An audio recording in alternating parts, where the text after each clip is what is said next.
ఇప్పుడు మనం వేంపాడు గ్రామంలో సుమారు 15 ఎకరాలు భూమిలో ఉన్నాం. ఇది ఒకవైపు బాగు చేస్తున్నారు, ఒకవైపు మరి మొక్కజొన్న సీడ్ పెట్టారు. ఈ భూమి పాత రికార్డుల ప్రకారం అట్లూరి గోపాలకృష్ణ గోఖలే అని ఆయన పేరు ఉన్నట్టు వారు వచ్చారు. ఇదంతా మాకు ఎప్పుడు తెలిసిందంటే, గత ప్రభుత్వంలో స్థానిక ఎమ్మెల్యే గారిని బండ్లే కదండి, పేదవాళ్ళు ఇల్లు వేసుకుంటారు మరి ఇవన్నీ చెప్తే, మరి వాళ్ళు వచ్చేదలికి దాని వెనకమాల రాజకీయ ప్రభావం వచ్చి వారు ఒప్పుకున్నారు సహృదయంతో. కానీ వెనకమాల ఉన్నవాళ్ళు వచ్చి దీన్ని ఆక్షన్ అంటా పెట్టారని చెప్పేసి అన్నారు. తీరా చూస్తే ఆ పాడిన వాడిని ఎవరో తీసుకొస్తే ఫలానా వాడు ఆ నెంబరు, అతను పాడబెట్టిన నెంబర్ ఇది కాదని, ఇది ఈ భూమి అప్పటి నుంచి కూడా 2016 వరకు 35వ నెంబర్ సర్వేలో ఉందని, తరువాత వచ్చేసి మొన్న లేటెస్ట్గా ఉన్న ఎల్పిఎంలోకి వేరే నెంబర్కి మారిందని చెప్పారు. మరి వీళ్ళు పాటలు ఆ నెంబరు చలన్ నెంబర్లో ఎందుకు పెట్టారో మాకు తెలియదు. అదే ఈ భూమి అని కాదండి, వారికి ఎక్కడో మాకు చూపించారని అతను అన్నాడు.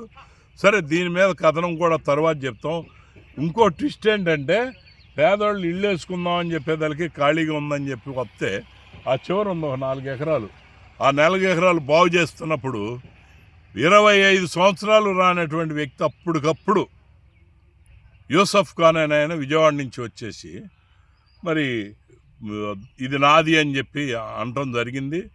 అయితే ఎందుకని ఇది నీది అని అంటే, మేము దేవస్థానం రికార్డులో మేము ఉన్నాం కాబట్టి అన్నారు. తర్వాత మేము ఆరాధిస్తే దేవస్థానం అధికారులు అప్పుడులో ఉన్నటువంటి ఈవో కానివ్వండి, వాళ్ళ తమ్ముడు కానివ్వండి, వాళ్ళంతా కలిపి అతని పేరున బినామీగా ఉంచి ఇక్కడ బాగు చేసే వరకు రాకుండా లేబర్ వెళ్ళి బాగు చేసేదలికే అప్పుడు వచ్చారు.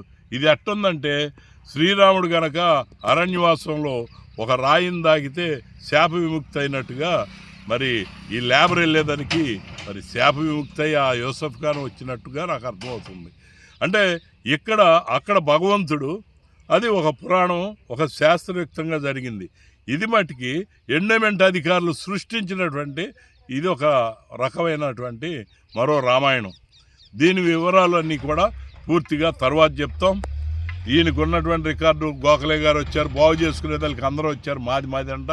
ఆ గోఖలే గారు చూస్తే 15 ఎకరాలు ఆ యొక్క పడవల పక్కన ఎవరు వల్లూరి కస్తూరిబాయి గారు అని ఆవిడ హద్దు ఉంది.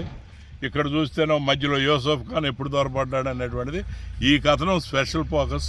మీకు మీ వివరాలతో చెప్తే కానీ మీరైనా మాట్లాడతానికి వీలుండదని చెప్పేసి మీ దగ్గర మీకు చెప్తూ, మీ ద్వారా తెలియజేస్తూ సెలవు తీసుకోండి.